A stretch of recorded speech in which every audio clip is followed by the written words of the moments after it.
If God knows everything, how is free will still real? Most people imagine God's knowledge like this, as if the future is already a locked movie, and God is just watching it in advance. But that picture creates a problem.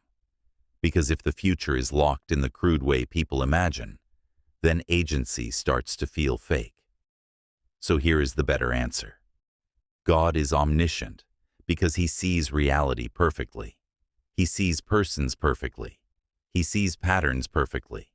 He sees causes, consequences, wounds, motives, and possibilities with perfect clarity.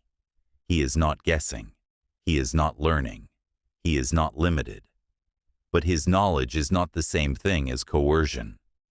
God does not need to turn the future into a cage in order to know it. He does not need to seize the steering wheel of the soul in order to remain omniscient, because knowing is not the same thing as causing, and love without agency is not love. It is custody. It is management. It is a throne pretending to be salvation. But God does not build cages and call them love. So yes, God sees every path. He sees where pride leads. He sees where mercy leads. He sees where violence leads. He sees where repentance leads.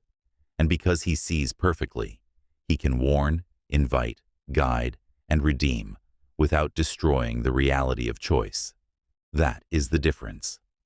God's omniscience does not erase agency.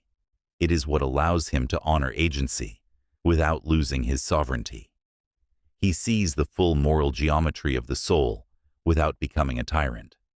That is why Christ matters too. Christ does not come to override humanity like a machine.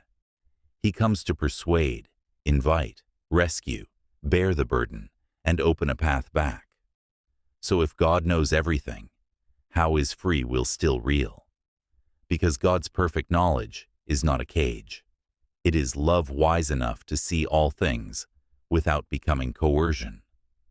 God sees reality perfectly without turning the future into a cage.